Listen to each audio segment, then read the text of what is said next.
Bonjour. Alors, on est en vacances avec mon épouse et ma fille. Et comme on a reçu une invitation de notre frère Jérémy, on s'est dit, bon, bah, c'est certainement dirigé par le Seigneur, une invitation pour prêcher à Ajaccio. Et on loge à Ajaccio depuis hier. Donc, ça nous fait plaisir d'être ici au milieu de vous. Qui est un vrai Corse ici? Il y a des vrais Corses? D'accord. Et qui habite en Corse? Ok. Qui n'habite pas en Corse, qui est là en vacances comme nous? En vacances ou... Ok. En tout cas, que le Seigneur vous bénisse tous. On est donc heureux d'être là. Merci pour l'invitation et l'accueil. Donc, ça fait en effet quelques fois qu'on vient en Corse. Comme on dit, on est tombé amoureux de la Corse. C'est magnifique. On était juste avant ça en vacances dans le sud de la France. Et quand on a atterri en Corse, quand on est arrivé, on s'est dit, je me suis dit, waouh, les vacances commencent. Donc, vous êtes vraiment dans un lieu particulier. Des fois, quand on est dans un même lieu depuis longtemps, on ne voit plus en fait. On ne voit plus les choses comme peut-être on pourrait les voir, on devrait les voir peut-être parfois. Mais en tout cas, c'est magnifique. La Corse, c'est un endroit certainement où Dieu veut aussi se glorifier. Donc, je ne sais pas si certains me connaissent. Est-ce qu'il y en a qui nous connaissent déjà peut-être ou quelques-uns qui ne nous connaissent pas? Quelques-uns aussi. D'accord. Donc, en tout cas, on habite au Canada. Donc, on a donc une fille qui est là, Eden. Et ça fait 14 ans qu'on habite au Canada. Donc, on est originaire de la Bretagne, en France. Et donc, on sert Dieu à travers un ministère qui s'appelle EMCI, donc un ministère de télévision. On a commencé en 2004-2005 avec un site internet qui s'appelait enseigne-moi.com. Et en fait, la vision que le Seigneur nous avait donnée, c'était Osée 4.6, mon peuple périt faute de connaissances. Et donc, avec un ami très proche, Michael, on a eu sur le cœur de commencer un site internet et de rassembler des prédicateurs d'un peu partout dans la francophonie, suite à la vision que Dieu nous avait donnée, mettre ça sur internet, numériser des cassettes, les diffuser, diffuser des témoignages, de la louange, la Bible aussi à l'époque en écrit, en audio. Et rapidement, donc ça a été une grande bénédiction pour beaucoup de personnes dans la francophonie. On a ensuite été en région parisienne pendant quelques années. Et maintenant, ça fait 14 ans qu'on est au Canada et c'est devenu une chaîne de télévision. Donc, on produit à peu près entre 100 et 150 émissions par mois. Et on est diffusé sur les satellites, sur Canal+, partout en Afrique, sur des box, sur la télé aussi locale dans plusieurs pays comme au Congo ou au Canada. Donc, n'importe qui peut accéder de sa télévision à nos programmes. Je m'occupe d'une émission qui s'appelle Le Prière Inspirée. Et en fait, je suis animateur de cette émission. Donc, c'est 28 minutes par jour. J'encourage les gens, je prie avec les gens tous les jours du lundi au vendredi. Donc, 28 minutes par jour sur des thèmes variés. Je fais ça depuis 7 ans maintenant. Donc, on a fait chacun. Annabelle a une émission qui s'appelle À table avec Annabelle. Auparavant, c'était une autre émission qui s'appelait Parole de femme. Donc, on a chacun fait plus de 1500 émissions. Et tout ça pour bénir la francophonie. Et donc, on est heureux d'être là, au milieu de vous. Et je vais prier, si vous voulez, avant qu'on ouvre la parole. Seigneur, on veut te remercier pour ta présence dans ce lieu. On reconnaît que sur toute la terre, il y a des hommes, des femmes qui te craignent. Sur toute la terre, tu as sauvé des gens, des hommes, des femmes. Tu t'es révélé à eux par le Saint-Esprit, tu as changé leur cœur. Et on veut te remercier vraiment pour ta présence merveilleuse qui est là dans ce lieu, dans cette église. Nous bénissons cette église. Seigneur, nous bénissons la Corse. Nous bénissons Ajaccio, cette région. Et Père, on prie que dans cette région, dans cette église, à travers chaque croyant de la Corse, tu puisses vraiment te glorifier. Père, qu'il soit des flambeaux dans ce monde perdu, qu'il soit au milieu des ténèbres la lumière qui éclaire. Père, je prie que chacun puisse être rempli de ton esprit et débordé de ta gloire, de ta présence, et puisse impacter vraiment leur génération. Utilise tes serviteurs, tes servantes. Utilise ton Église et passe à travers chacun, Seigneur, pour accomplir ta volonté parfaite. Tu as des plans, tu as une volonté précise, Seigneur, pour nos vies et autour de nous. Nous voulons te dire, fais ce que tu veux à travers nous.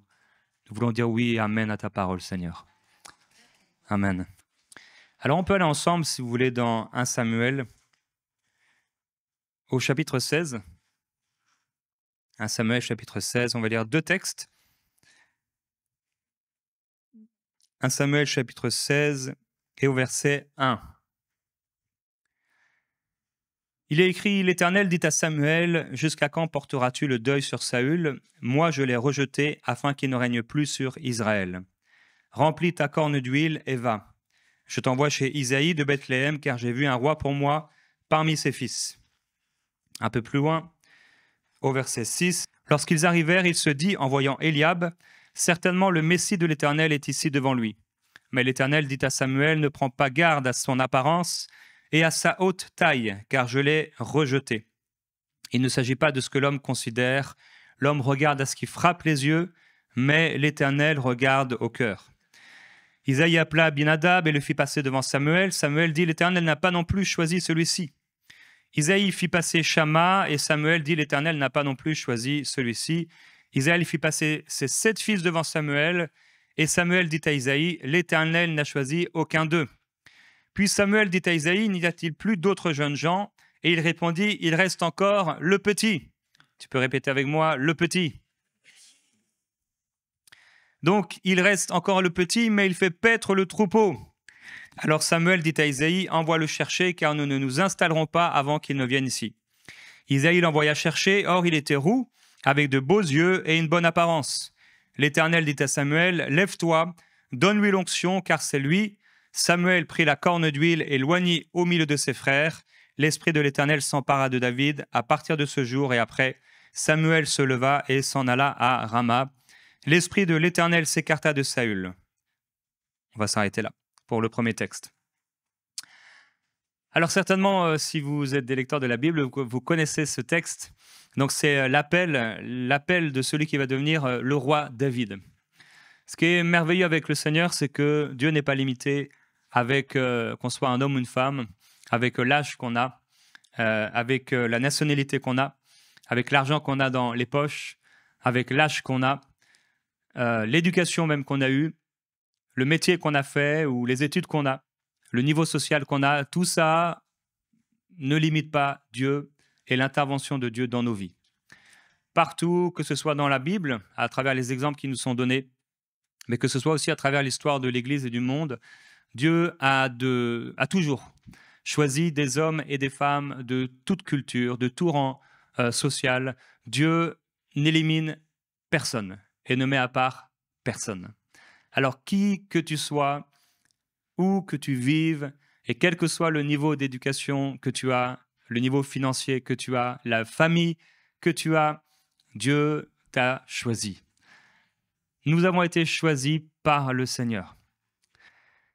Alors, Dieu nous choisit et il a choisi David, un petit, le petit parmi ses frères, celui qui n'était pas celui sur lequel on allait miser forcément. David, le plus petit parmi ses frères, David que même le prophète ne regarde pas. Lorsque le prophète s'approche de ses frères, il voit que donc il y a plusieurs frères.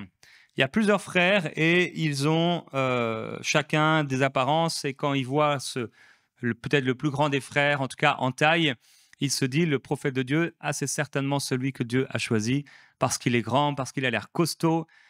Mais ce n'était pas lui. Et c'est pourquoi on a cette parole que Dieu regarde au cœur et non pas à l'apparence. Tous, on peut regarder à l'apparence, on regarde, on évalue parfois quelqu'un, on juge quelqu'un à travers son physique, la façon dont il s'habille, comment il s'est coiffé, est-ce qu'il a de la barbe ou pas, il porte des lunettes. Mais Dieu ne regarde pas du tout les choses comme nous. Et c'est parfois étonnant comment Dieu utilise les gens et qui il utilise.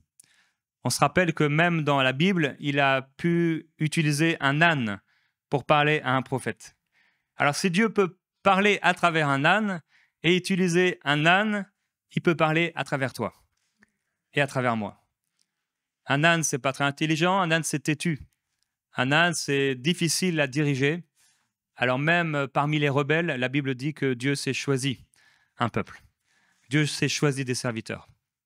L'important, comme quelqu'un a dit, c'est pas d'où on commence, mais c'est où on va terminer. Alors, il y en a peut-être ici parmi nous, vous êtes comme Pierre. La Bible dit que Pierre suivit Jésus de loin. Au moment où Jésus a été trahi, il a été amené par les soldats et Pierre va suivre Jésus de loin. Il y a peut-être certains ici, vous êtes en train de suivre Jésus de loin. C'est une chose, la réalité du moment présent, mais maintenant, ça ne doit pas vous limiter. Vos questionnements sur Dieu, vos pensées, vos réflexions, vos interrogations, vos incompréhensions sur Dieu et sur ce que vous vivez, et le creux, le fossé qu'il y a entre ce que vous lisez dans la parole et ce que vous vivez ne doit pas être un obstacle pour votre croissance et pour ce que Dieu veut faire à travers vous. Il s'agit de celui qui appelle. Dieu nous a appelés. Dieu vous a appelés pour vivre pour lui, pour le servir. La Bible nous dit que l'homme, c'est un passager sur la terre. C'est comme une ombre, comme une fleur qui paraît pour un temps et qui disparaît. La vie, ça passe comme ça, très très vite. Et pendant le peu de temps qu'on a sur la terre, c'est important pour nous de pouvoir être agréable à Dieu. Pas seulement de servir Dieu, mais vraiment d'être agréable à Dieu, d'aimer Dieu. Et je vous encourage à pouvoir, non pas suivre Jésus de loin, mais aujourd'hui pouvoir vous approcher de lui. Approchez-vous de lui et il s'approchera de vous.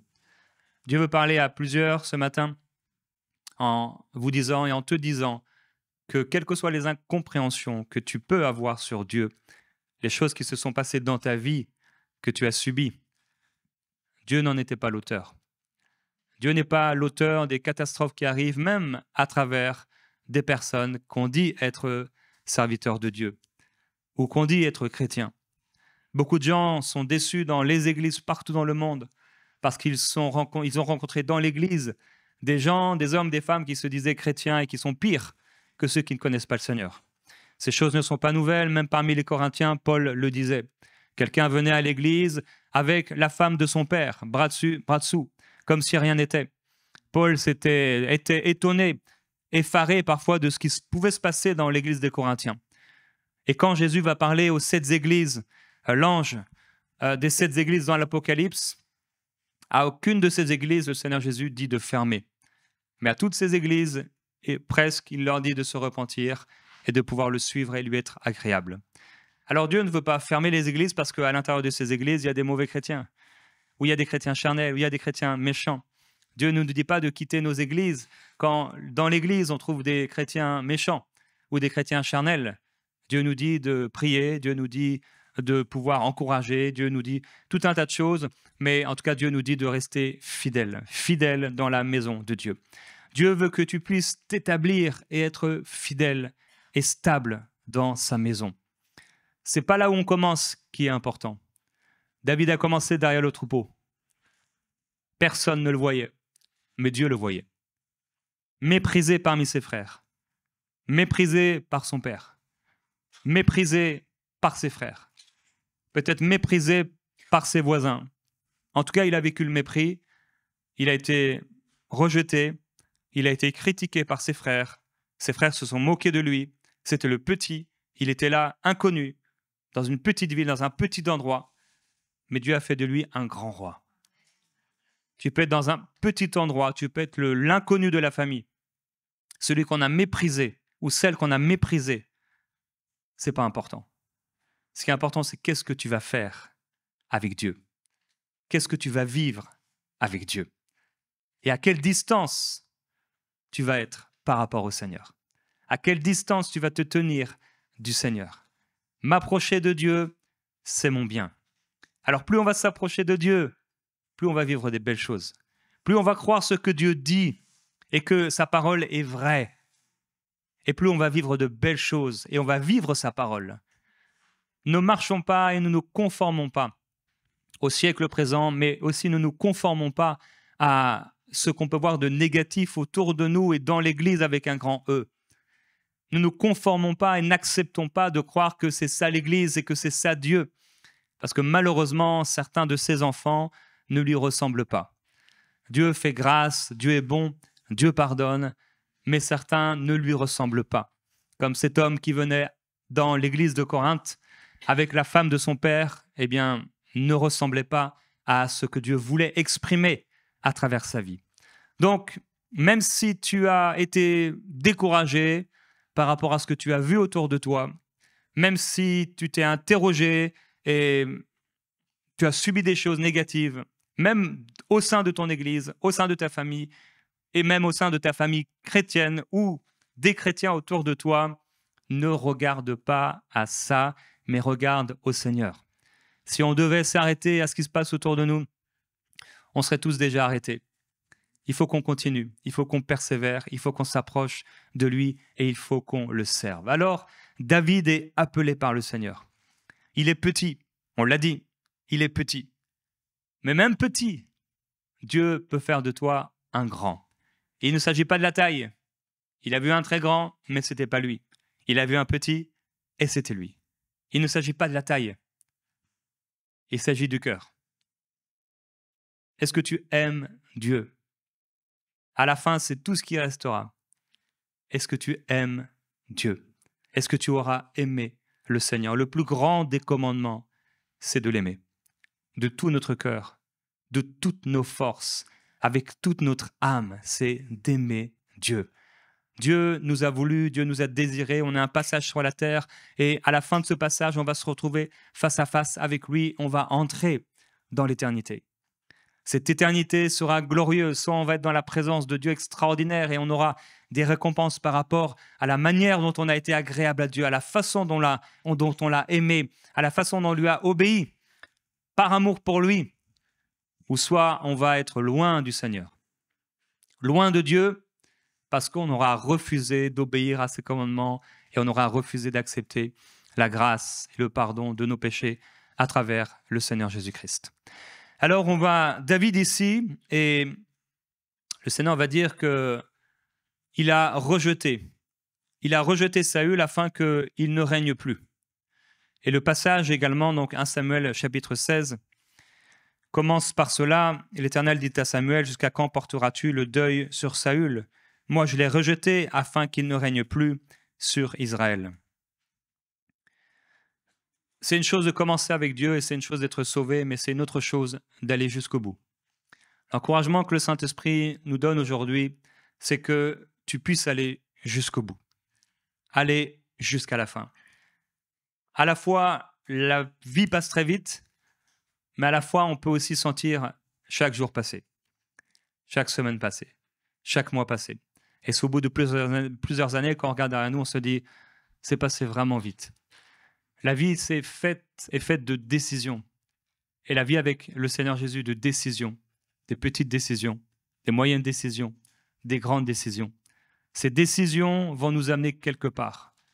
Ces décisions vont nous amener soit au cœur de la volonté de Dieu ou loin du plan de Dieu. On connaît ce que Dieu dit dans le livre de Jérémie. Moi, je connais les projets, les plans que j'ai formés pour toi, pour te donner un avenir rempli d'espérance. Dieu a le meilleur pour nous. Dieu a le meilleur pour toi. Il veut te faire réussir dans tous les domaines, à tous les niveaux. Dieu est bon. Et le meilleur des plans à suivre, c'est son plan. Il est le créateur. Il est Dieu, il est le créateur. Tout a été écrit à l'avance. On n'a pas à s'inquiéter du lendemain parce qu'il a tout écrit dans son livre. L'important, c'est de pouvoir entrer dans ce qu'il a prévu pour nous. Alors, on peut bien commencer. Saül avait été choisi par le Seigneur. Lui était grand. Il avait été choisi suite aux réclamations du peuple. Et il se cachait. Finalement, il a été oint par le Seigneur, choisi par Dieu, mais il a mal terminé. Il faut commencer quelque part, mais il faut bien terminer. Et il faut aller jusqu'au bout sans se décourager. Jésus donnera à un moment une parabole pour nous encourager à prier sans nous relâcher, sans nous décourager. Il est important de ne pas se décourager et de continuer d'avancer. Et un peu plus tôt dans Josué, dans le livre de Josué, au chapitre 14, Josué chapitre 14 au verset 6,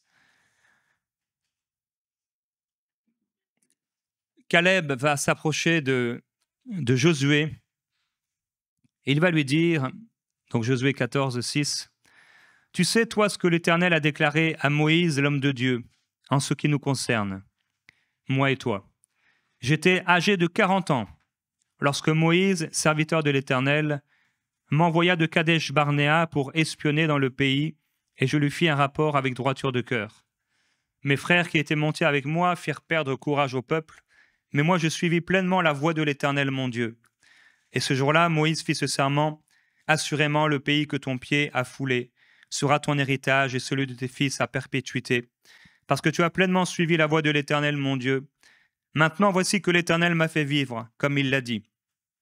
Il y a 45 ans que l'Éternel parlait ainsi à Moïse, lorsqu'Israël marchait dans le désert, et maintenant me voici, aujourd'hui âgé de 85 ans. Je suis encore vigoureux, comme au jour où Moïse m'envoya. J'ai autant de force maintenant que j'en avais alors pour le combat, comme pour sortir ou revenir, donc sortir ou revenir du combat. Donne-moi donc cette montagne dont l'Éternel a parlé en ce jour-là. » Voilà un homme qui n'est plus petit comme David, plus jeune comme David, mais qui a grandi, qui a vieilli. Le livre des psaumes nous dit que j'ai été jeune, j'ai vieilli, mais je n'ai pas vu le juste abandonné, ni sa descendance mendiant son pain. Caleb, à l'âge de 40 ans, s'est retrouvé dans cette situation où il devait aller espionner le pays promis. Dieu leur avait donné une promesse, Dieu leur avait donné un plan. Comme Dieu t'a donné un plan, Dieu t'a donné une promesse. Dieu a un appel pour toi. Elle est devant toi, cette promesse. Il est devant toi, ce plan. Certainement, tu es déjà quelque part dans ce plan, en étant ici et en entendant la parole de Dieu. Alors, tu es quelque part dans le plan de Dieu. Je suis quelque part dans le plan de Dieu. Dans l'histoire de Dieu, je suis là quelque part. Tu es quelque part dans le livre que Dieu a écrit à l'avance pour toi. On se retrouve quelque part dans ce livre. On ne sait pas quand, à quel moment ce livre s'arrête, le nombre de pages de ce livre, mais on sait une chose, c'est qu'on est quelque part dans le livre de Dieu. Alors on est dans le livre de Dieu, comme David pouvait être dans le livre de Dieu. Il était là derrière le troupeau et il ne savait pas que le Seigneur le voyait. Il ne savait pas que les choses allaient être écrites à son sujet. Il ne savait pas qui il allait devenir. Jamais il aurait pu imaginer qu'il allait devenir ce roi. Jamais il aurait pu imaginer, comme Gédéon aussi à son époque, pensait être le plus petit des plus petites tribus et le plus petit de sa famille. Jamais Joseph n'aurait pu imaginer ce qu'il allait devenir. On ne peut pas savoir ce que Dieu a prévu pour nous de façon parfaite. Cela nous est montré par petites lumières, par petites brides, par petits bouts, par petits morceaux. Dieu nous montre les choses petit à petit. C'est pourquoi nous marchons non par la vue, mais par la foi. On doit marcher par la foi, frères et sœurs, et croire que Dieu a tout prévu à l'avance et tout écrit à l'avance pour nous, et qu'il y a devant nous des grandes choses. Quelqu'un disait que c'est là dans les cimetières qu'on trouve les plus grandes visions qui n'ont jamais été réalisées. Les livres qui n'ont jamais été écrits, les films qui ne sont jamais sortis, tout un tas de choses que Dieu avait prévues pour les gens et qui sont morts. Les gens sont morts dans leur tombe, ils sont là dans la tombe avec les visions mortes avec eux parce qu'ils n'ont pas eu la foi de croire que Dieu était capable de le faire. Mais voilà, un homme qui a 85 ans et qui dit encore « Donne-moi cette montagne ». Il comprend, il réalise, je ne suis pas encore arrivé jusqu'au bout. Il y a encore quelque chose pour moi qui est devant moi. Dieu m'avait donné, m'avait promis, m'avait donné cette promesse et je ne suis pas encore au plein à 100% dans cette promesse. Alors, Seigneur, donne-moi cette montagne. Beaucoup se découragent parce qu'ils ne voient pas encore les promesses de Dieu, mais on ne marche pas par la vue. En un instant, en une seule journée, Dieu peut faire naître une nation. Rien n'est impossible au Seigneur. Il suffit de croire et d'avancer, de persévérer, d'obéir à Dieu et de lui être agréable. Mon juste vivra par la foi. Les églises qui pourrissent sont des églises où il n'y a plus de foi. Les chrétiens qui pourrissent en eux-mêmes comme une pomme qui pourrit au fond d'un sac, ce sont des chrétiens qui ne marchent plus par la foi. C'est l'une des pires choses qui peut arriver à un chrétien, c'est de perdre la foi, de ne plus croire que Dieu est capable de le faire, de se faire et de se construire des doctrines, non pas sur la parole, mais sur nos propres expériences. Toutes les choses qui n'ont pas marché, on en fait des doctrines et on croit que maintenant, il s'agit de ça, alors qu'on a des promesses dans la parole qui disent tout le contraire. Mon juste vivra par la foi sur la parole de Dieu. Crois et tu seras sauvé, toi et ta famille. Ne dis pas le contraire, ne confesse pas le contraire, mais crois et tu seras sauvé, toi et ta famille. Crois que si tu imposes les mains sur les malades, ils seront guéris. Ne crois pas le contraire. Crois la parole et marche par la foi. Donc voilà, un homme à 85 ans. Il est convaincu que Dieu est capable encore de lui donner la montagne, le pays promis, l'endroit que Dieu avait pour lui. Alors merci au Seigneur, on n'est pas tous appelés à attendre jusqu'à 85 ans pour voir les promesses de Dieu s'accomplir. Sur le chemin, il y aura bien des promesses de Dieu qui vont s'accomplir dans notre vie. Et donc, lorsqu'il a été appelé par le Seigneur, il avait environ 40 ans. Et certains sont découragés parce qu'ils ont 20, 23 ans, 25 ans, 28 ans. Et ils ont un appel qui brûle dans leur cœur et ils ne voient pas encore ce que Dieu leur a promis. Ne t'inquiète pas, il y a bien des personnes qui ont été appelées bien plus tard. Dieu est le maître des temps et des circonstances. Fais-lui confiance. Crois en lui. Attache-toi à lui et tu auras la paix. Il a 40 ans et il est appelé, donc, Caleb, à aller explorer le pays promis. La prophétie, c'est comme un élément de la connaissance de Dieu qui est donné à quelqu'un, donc soit par lui-même dans son cœur ou par quelqu'un dans l'Église, ou peut-être par la parole de Dieu. Et cette prophétie, c'est comme un éclairage sur quelque chose qui est là devant nous. La prophétie vient nous encourager, elle vient nous exhorter, elle peut venir aussi nous consoler. La prophétie, l'appel de Dieu, je parle ici de prophétie quant au futur. Dieu peut nous éclairer, peut nous montrer les choses à venir, mais on voit un peu comme l'homme, quand Jésus a prié pour lui à un moment, il voyait les hommes comme des arbres. On voit de manière confuse. On ne voit pas parfaitement. Et parfois, Dieu nous laissera dans cette situation à ne pas voir parfaitement. Je ne parle pas ici de guérison physique, mais spirituellement. On ne voit pas, on ne discerne pas les choses parfaitement.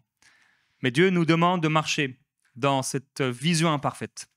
On ne sait pas exactement ce que Dieu veut, mais on sait que c'est quelque part par là. Et on doit commencer à avancer. Abraham partit sans savoir où il allait. Dieu est en train de te parler. Est-ce que vous avez le cœur ouvert?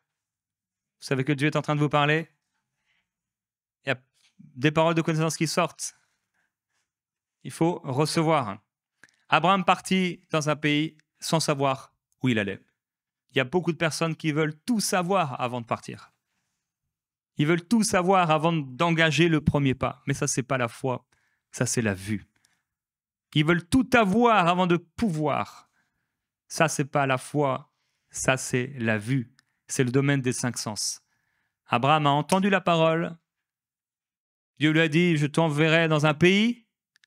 Mais il ne sait pas c'est quoi. Il ne sait pas c'est où. Il ne sait pas comment ça va se passer. Vers le pays que je te montrerai, il lui dit. Va vers le pays que je te montrerai.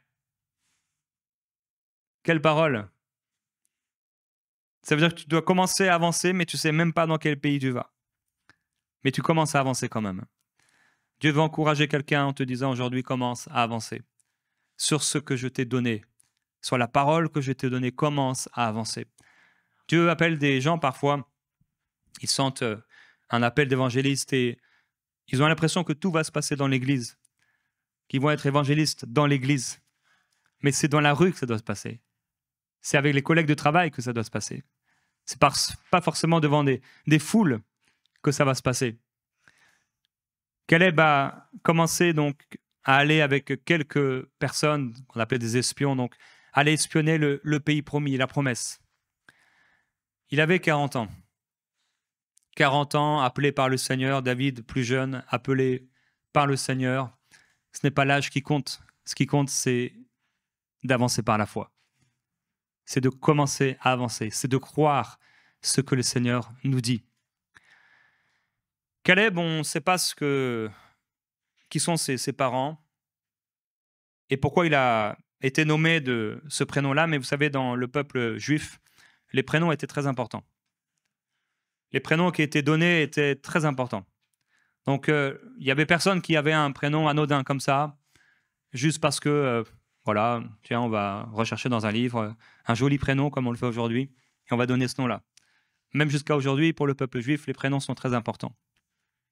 Le prénom de Caleb veut dire chien. Il n'y a pas d'autre signification. Caleb veut dire chien. Pour le peuple juif, les chiens, c'était vraiment, avec les porcs, c'était parmi les animaux les pires, les animaux impurs. Donc quand ce bébé est né, on ne sait pas pourquoi, comment, mais en tout cas, les parents ou le père, certainement le père, à l'époque c'était le père, qui choisissait le prénom, il l'a appelé chien, son fils chien. Imaginez un peu dans quel contexte il était, dans quelle situation il était. Finalement, ça ressemble un peu à David.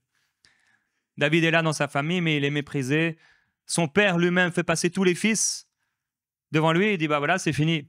Mais il dit, il n'y a pas un autre fils. Le père se souvient, non, mais c'est vrai, il y a un fils aussi. Imaginez, c'est pas de là où tu viens. Quelle que soit la façon dont tu as été méprisé, rejeté, Jésus l'a été aussi parmi les siens. Il a porté ton mépris, il a porté ton rejet, il a porté tes critiques, il a porté la calomnie, il a porté ta honte, mais il est celui qui relève ta tête. Il veut se servir de toi. Il t'appelle. Et vous voyez, dans des églises comme ça, dans des endroits comme ça, il peut y avoir dans une église quelqu'un qui a le cœur ouvert et qui entend Dieu et qui reconnaît la voix de Dieu et qui se dit, ça c'est pour moi. Seigneur, tu m'as appelé. Tu sais d'où je viens. Je suis peut-être petit. On m'a peut-être appelé chien. J'ai peut-être aucune valeur pour les gens. Mais Seigneur, peu importe, tu ne regardes pas à ce que l'homme considère. Tu regardes au cœur. Alors mon cœur va être pur. Je veux et je choisis que mon cœur soit pur pour toi. Je choisis de te suivre de près. C'est nous qui choisissons la distance entre Dieu et nous. C'est pas Dieu. Lui, il s'est approché de nous. Et il nous dit de nous approcher. Il s'est approché le premier. Il nous a aimés le premier. C'est nous qui choisissons la distance. Alors approche-toi de Dieu. Approche-toi de lui. Alors il était avec des hommes et en allant explorer le pays. Et ces espions, à part son ami Josué, les 10 espions ont commencé à critiquer le pays qu'ils avaient vu.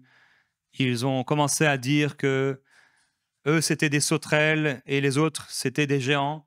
Et dans la discussion et le rapport qu'ils vont faire au peuple, au début, il y avait quelques géants, mais finalement, à la fin, dans la discussion, c'était que des géants. Donc, bref, ils sont en train de faire un rapport extrêmement négatif par rapport au plan de Dieu et à la promesse de Dieu. Dieu n'a pas dit qu'il n'y aurait pas de géants, mais Dieu a dit que tu allais les conquérir et les vaincre. Dieu n'a pas dit qu'il n'y aurait pas de problème. Les apôtres prêchaient que c'est par beaucoup de tribulations qu'il nous faut entrer dans le royaume de Dieu. Il y aura des tribulations, il y aura des difficultés, mais le Seigneur sera avec toi. On n'est pas dans un monde de bisounours où tout le monde est gentil. Tous les chrétiens ne sont pas gentils. Tous les gens ne sont pas gentils.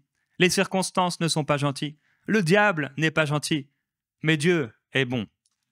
Et Dieu est grand. Et Dieu est puissant. Et si tu t'attaches à lui, tu vas garder la paix. Tous les jours de ta vie, la paix restera avec toi. Jésus a dit, je ne vous laisse pas orphelins. Je viens vers vous et vous recevrez le Saint-Esprit, une puissance survenant sur vous, le Saint-Esprit, et vous serez mes témoins. Et il dit du Saint-Esprit que le Saint-Esprit, donc de la même nature que lui, en fait, c'est l'Esprit de Jésus. Il vous montrera les choses à venir. Quel que soit le domaine, le Saint-Esprit en toi veut te montrer les choses à venir, les choses qui sont là devant toi. Donc, on les voit, on les perçoit, parfois de manière confuse, mais il nous parle et il nous dirige. Parfois, c'est très clair. Parfois, c'est plus obscur. Mais il nous dirige quand même de ces façons-là. Le Saint-Esprit nous montrera les choses à venir.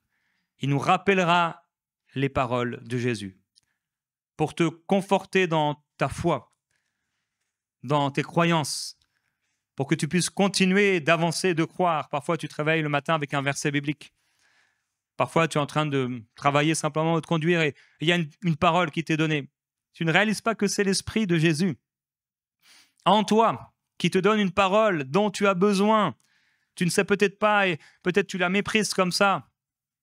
Samuel ne laissait tomber à terre aucune des paroles de Dieu. Ne laisse tomber à terre aucune des paroles que Dieu te donne. Parfois, il y a un verset comme ça qui sort de nulle part. C'est le Saint-Esprit qui te le donne. Il te le donne pour ton encouragement. Il te le donne pour fortifier ta foi. Il te le donne pour construire, bâtir quelque chose, peut-être pour te préparer à quelque chose. Peut-être pour que tu le donnes et que tu le partages à quelqu'un d'autre. Donc, le Saint-Esprit nous rappelle les choses que Jésus nous a données.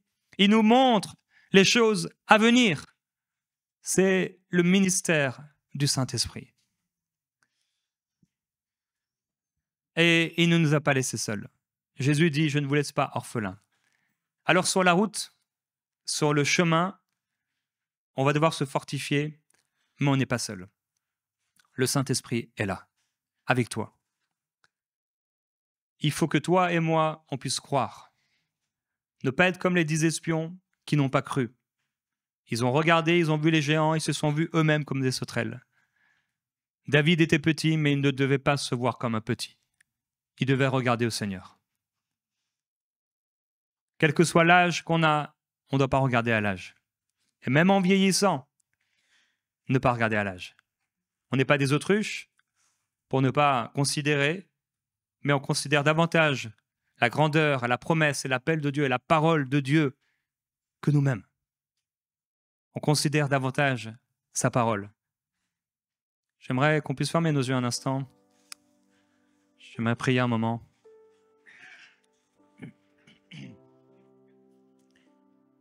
Seigneur, je veux te remercier parce que tu es en train de parler.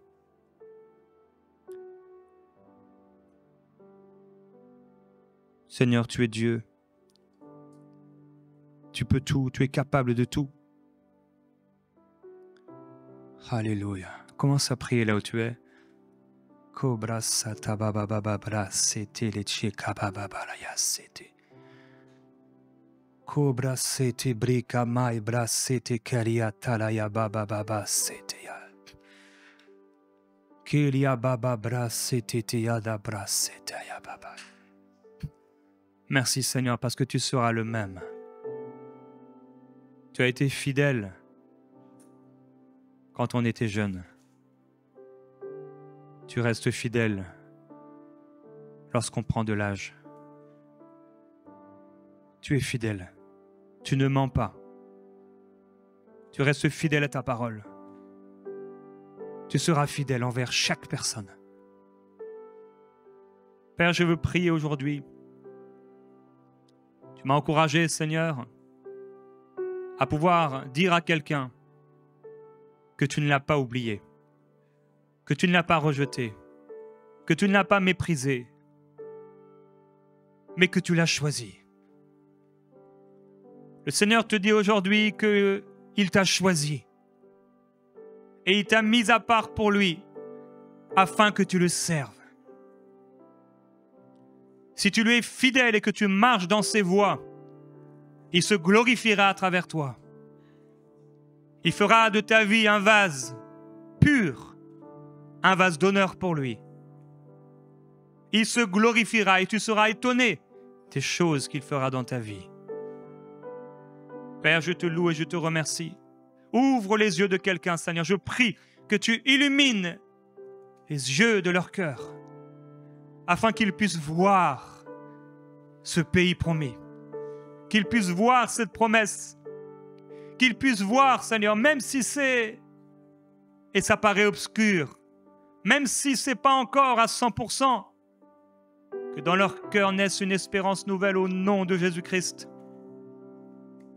Toi qui as dit et qui es fidèle à ta parole, tu n'es pas un homme pour mentir, ni un fils d'homme pour te repentir. Ce que tu as dit, tu le feras. Ce que tu as promis, tu le réaliseras. Tu cherches des cœurs purs. Tu cherches des vases purs. Seigneur, glorifie ton nom. Glorifie ton nom, Seigneur, au milieu de nous. Ki brasete baba baba braye sai karadaya baba baye. Il y a maïté bro bababaya sete babaya. Là où tu es, dis au Seigneur, je veux t'obéir. Je veux vivre pour toi. Je veux t'être agréable. Je veux marcher avec toi tous les jours de ma vie. Seigneur Jésus-Christ, je t'aime. Je veux vivre pour toi, t'aimer de tout mon cœur. Pardonne-moi pour tous mes péchés. Pardonne-moi pour toutes les fois où j'étais loin. Pardonne-moi pour l'incrédulité. Pardonne-moi d'avoir mis mes yeux sur les critiques. Pardonne-moi d'avoir mis mes yeux sur l'indifférence. Pardonne-moi d'avoir mis mes yeux sur les hommes, les femmes qui voulaient me décourager, sur les esprits qui voulaient me décourager, sur les paroles qui voulaient me décourager. Je choisis la foi. Je choisis ta parole. Je choisis tes promesses. Je choisis ton onction. Je choisis le Saint-Esprit. Seigneur, donne-moi cette montagne. Donne-moi cette montagne. Je suis encore là, Seigneur, pour te dire, donne-moi cette montagne. Je suis encore là, Seigneur, pour te dire, je crois en ta parole. J'ai foi en toi, Seigneur Jésus-Christ. Ranime l'esprit de prophétie. Père, c'est ma prière. Ranime l'esprit prophétique dans chaque vie, dans chaque cœur au nom de Jésus-Christ. Je prie, Père, pour des songes et je prie pour des visions selon ce que tu as dit dans ta parole. Oui, les fils, les filles prophétiseront, les jeunes gens auront des visions et les vieillards auront des songes. Oui, sois mes serviteurs et sois mes servantes. En ces jours-là, dit le Seigneur, je répandrai de mon esprit sur toute chair et ils prophétiseront. Père, Bressaï Karamaïte Serereya. Mon frère, ma soeur, si tu veux recevoir le Saint-Esprit ou recevoir un rafraîchissement, lève-toi là où tu es, lève les mains vers le Seigneur. L'Esprit du Seigneur est là ce matin pour te rafraîchir. Ici, Branaya Seita Babalo, Ibraba Soi Kiribaita Saramaite. Ribri pababrosi karamaite bébé, lisobra pai karamaite bébé, aussi Christa babaye, lisobra païale. Reçois le Saint-Esprit ce matin, reçois le Saint-Esprit là où tu es, sois visité par l'Esprit. Oh, je prends autorité maintenant contre tout esprit qui oppresse au nom de Jésus-Christ, qu'il s'écarte par la puissance du Seigneur, que les oppressions disparaissent maintenant au nom de Jésus-Christ.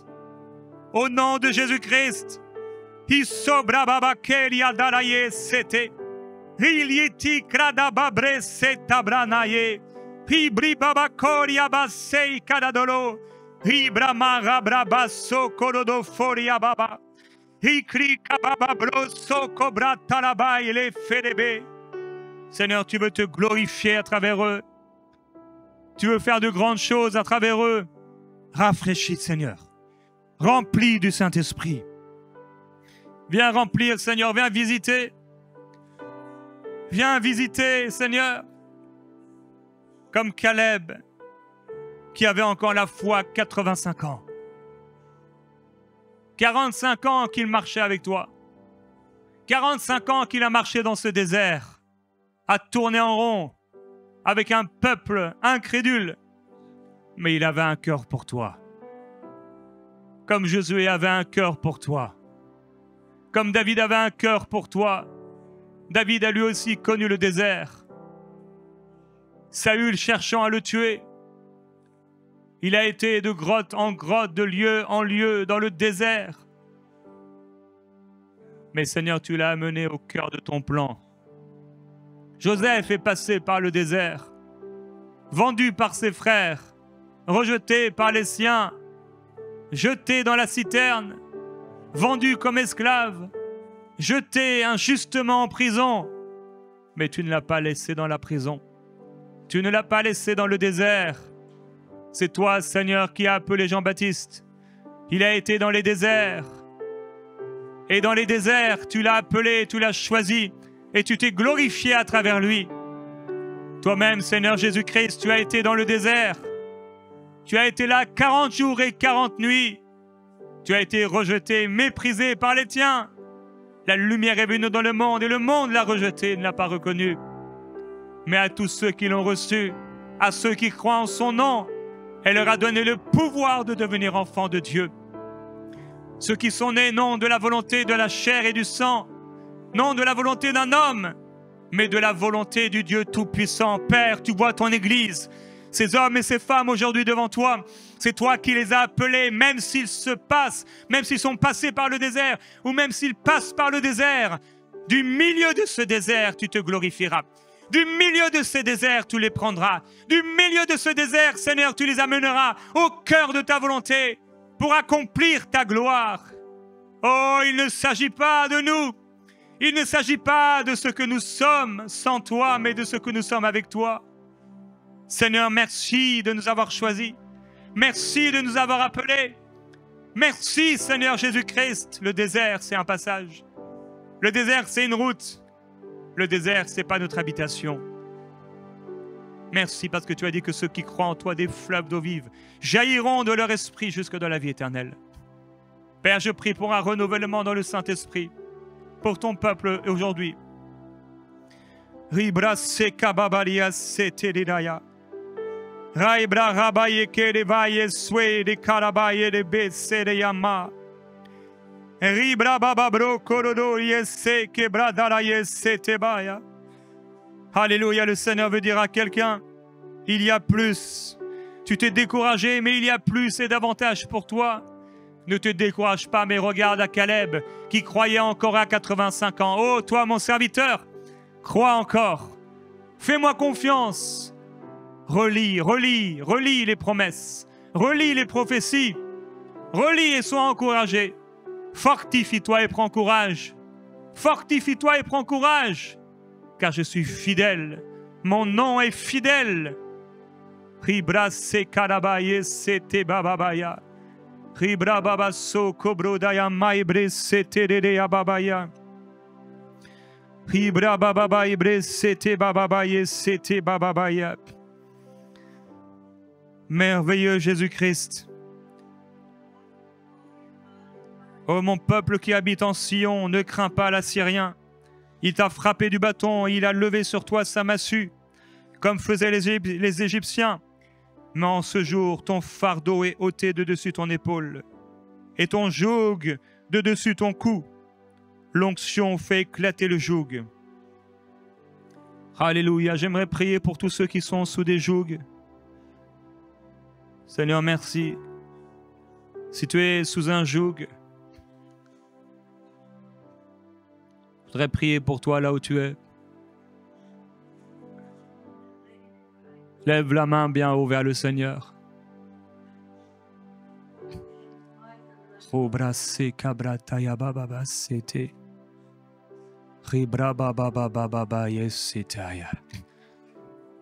Seigneur, tu vois ces mains levées.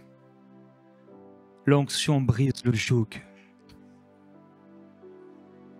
Merveilleux Saint-Esprit. Tu es venu apporter une bonne nouvelle à ceux qui sont opprimés. Tout joug est brisé maintenant au nom de Jésus-Christ. Sois libéré là où tu es de ce joug au nom de Jésus-Christ. J'ordonne à toute anxiété de quitter ta vie maintenant. À tout stress au nom de Jésus-Christ. À toute tachycardie maintenant, le problème de cœur, ton cœur qui bat normalement à cause du stress. Au nom de Jésus-Christ, sois libéré. Sois libéré maintenant. Sois libéré maintenant. Alléluia. Vous puiserez de l'eau avec allégresse aux sources du salut. Quand il m'eut ramené, voici qu'il y avait sur le bord du torrent beaucoup d'arbres de chaque côté. Et il me dit, cette eau sortira et descendra, entrera dans la mer. Lorsqu'elle se sera jetée dans la mer, les eaux de la mer deviendront saines. Tout être vivant qui se meut vivra partout où le torrent arrivera. Et il y aura une grande quantité de poissons, car cette eau arrivera là-bas. Et les eaux deviendront saines, et il y aura de la vie partout où arrivera le torrent. Seigneur, merci pour le torrent de l'Esprit. Merci pour le fleuve de l'Esprit. Certains ont marché jusqu'aux chevilles, mais ils vont aller un peu plus loin, jusqu'aux genoux. Certains ont marché jusqu'aux genoux, mais ils vont aller plus loin, jusqu'aux hanches. Certains ont été jusqu'aux hanches, mais ils vont entrer dans le monde de l'esprit où tu contrôles toutes choses. Gloria basete karia babababaye. Raikri kabababaye sete bababaya. Alléluia.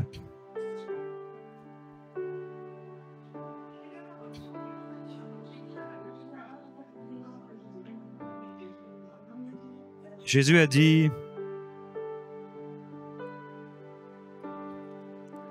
celui qui croit en moi, des fleuves d'eau vive jailliront de son esprit.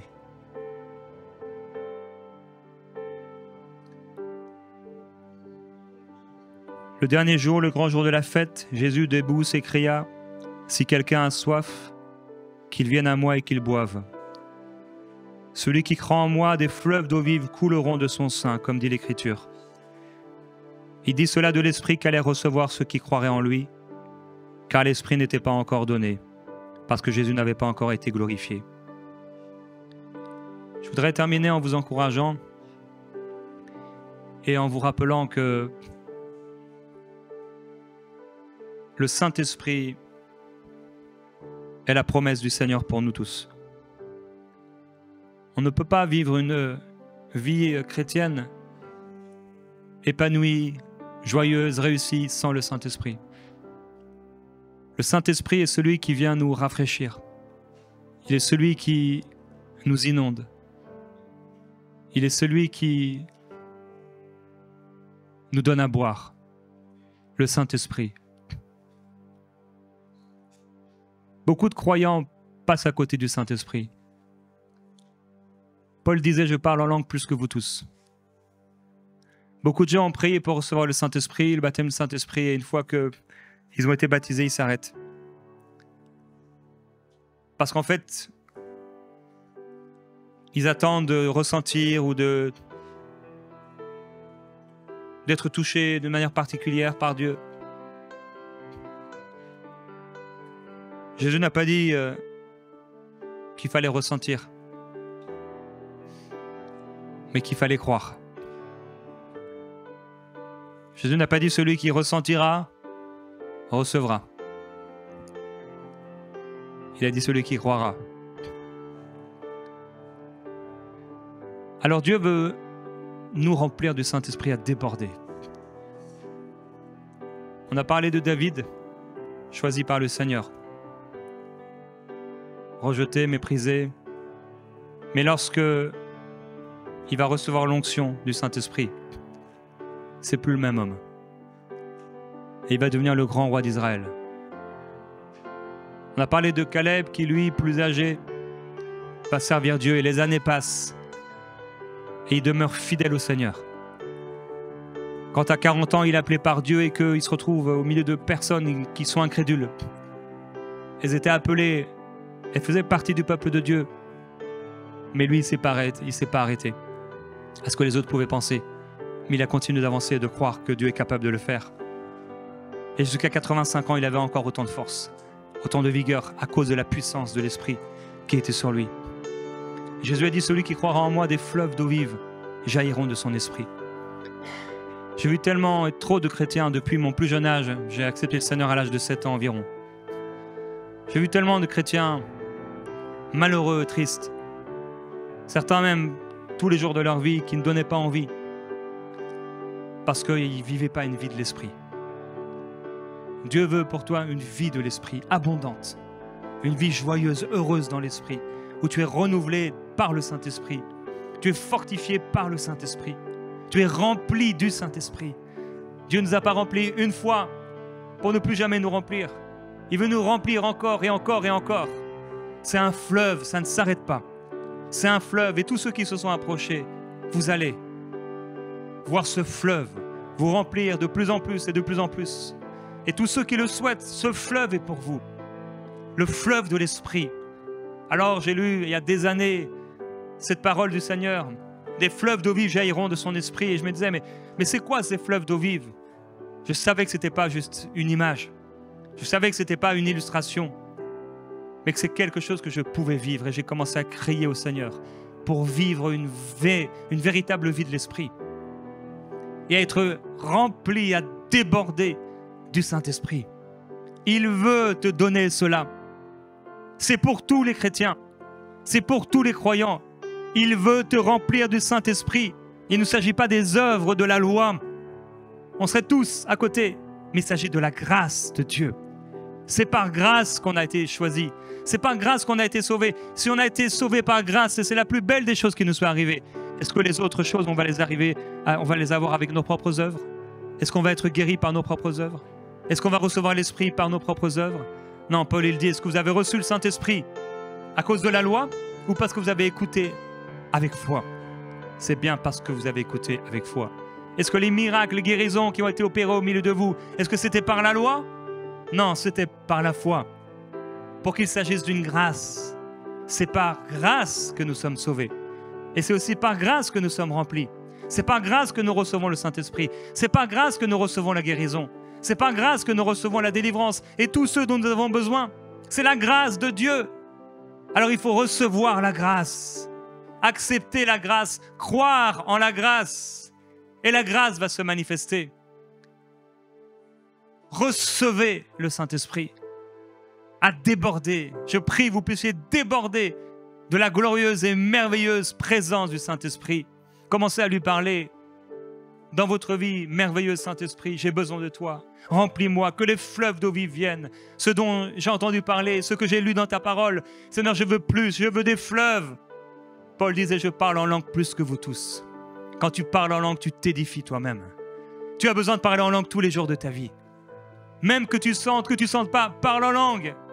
Tous les jours de ta vie, tu parles en langue. Tu te réveilles le matin, tu parles en langue.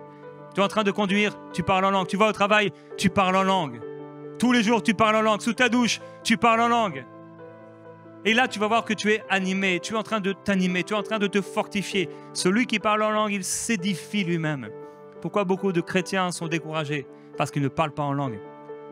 Ils ne parlent plus en langue. Pourquoi? Parce que quand ils ont commencé à parler en langue, ils se sont dit, ah, c'est ça? C'est juste ça? C'est juste ça, des langues que je ne connais pas, que je ne comprends pas? Et malheureusement, beaucoup ont fait le choix de marcher dans la chair et de façon humaine. Et ils ne parlent plus en langue.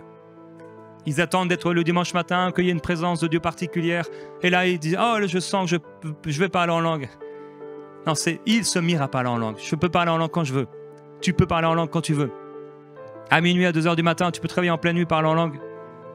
Tu peux être au travail, parler en langue. Partout, tu peux parler en langue. Alors, parle en langue. Celui qui parle en langue, il s'édifie lui-même. Parle en langue.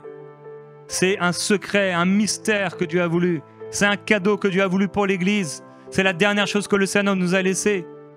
C'est la dernière chose qu'il a dite en partant. Je vous laisserai le Saint-Esprit.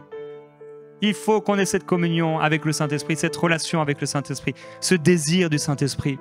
Je me souviens quand j'étais jeune, on m'avait parlé du baptême Saint-Esprit.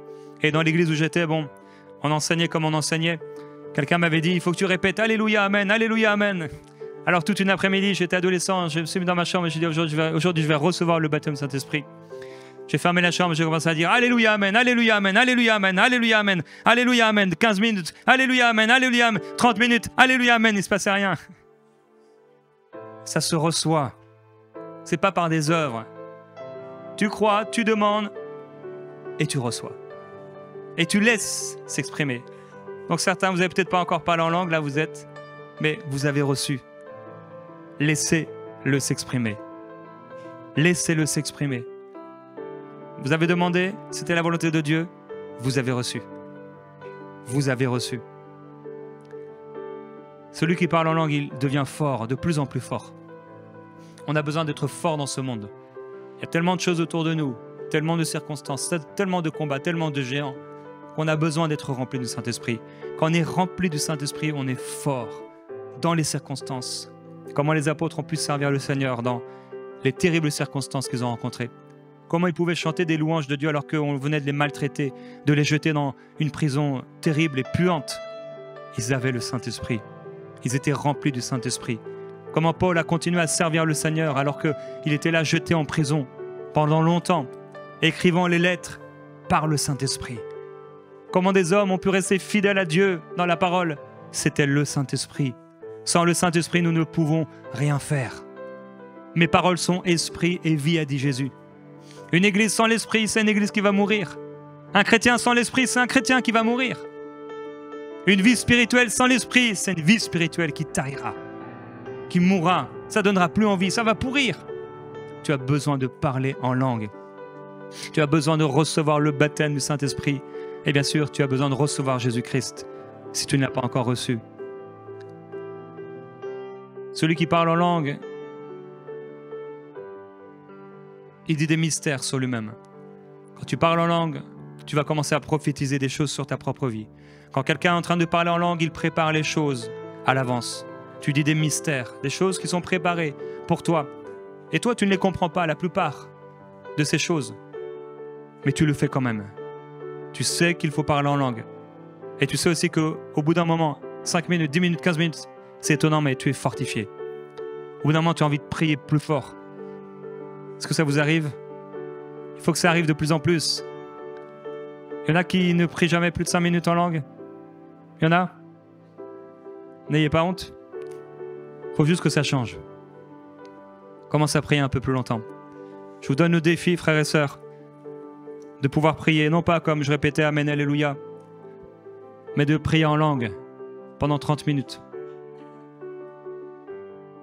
Avec foi. Avec foi, vous priez avec foi. Vous commencez à prier en langue, là vous allez voir, vous allez vivre quelque chose. Quand on parle en langue, on rend d'excellentes actions de grâce envers Dieu. Il n'y a pas une meilleure louange. Paul ira même jusqu'à dire « Je prierai en langue et je prierai avec intelligence.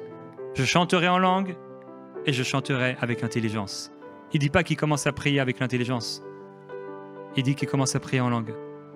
Pourquoi? Parce que quand tu pries en langue, tu actives les choses de l'esprit. Beaucoup de gens commencent à prier avec l'intelligence. Parfois, on peut le faire, il n'y a pas de souci. Mais c'est l'esprit le plus important, parce que c'est lui qui te conduira. Alors, tu te réveilles le matin, tu pries en langue. Que tu aies envie ou pas, ce n'est pas tes envies qui te dictent. Ce n'est pas ta chair qui te dicte. Ce n'est pas ton intellect qui te dicte. Tu es un homme spirituel, une femme spirituelle. Alors tu te réveilles le matin et comme le matin ils allaient chercher la manne, il y a une manne qui est pour toi. Tu commences à parler en langue. Tu commences à parler en langue tous les matins, je t'assure. Tu parles en langue tous les matins. Tu passes un temps dans la parole tous les matins, même si c'est quelques minutes. Tu vas être fort, de plus en plus fort. Et tu entreras dans ce que Dieu a prévu pour toi. Parce que tu prieras les mystères de Dieu. Tu entreras dans les choses de Dieu, rempli d'adoration, de louange, de joie. La paix de Dieu te remplira. Amen. Je termine en priant. Seigneur, je te remercie pour ce matin. Tu as partagé plusieurs choses et plusieurs exhortations. Tu as encouragé tous ceux qui vivaient le mépris, tous ceux qui vivaient le rejet, en nous rappelant que toi, tu as été rejeté, que tu as porté ces choses, mais que ce n'était pas ça le plus important, la manière dont on a commencé ou comment on a été rejeté, mais c'est toi qui appelles. Et que les circonstances, les géants, ne sont rien devant toi. Nous voulons être proches de toi, Seigneur Jésus-Christ, marcher avec toi, vivre pour toi et garder nos cœurs. Nous voulons que nos vies te soient agréables. Et nous voulons, malgré le temps qui passe et les années qui passent, garder la foi. Cette montagne, tu nous la donneras. Ces promesses, on y entrera. Tout ton plan, on sera en plein dedans, dans ce que tu as prévu. Merci Seigneur. Père, je prie encore pour cette Église et pour chaque croyant qui est là dans ce lieu aujourd'hui. Merci parce que ton esprit leur est donné. Merci pour ta parole qui les accompagne. Merci parce qu'ils ne sont plus orphelins. Merci parce que tu les as choisis. Je prie qu'ils restent fidèles jusqu'à la fin. Qu'ils restent fidèles. Qu'ils t'aiment, Seigneur. Qu'ils marchent dans l'esprit. Pas par la vue, mais par la foi. Au nom de Jésus-Christ. Amen.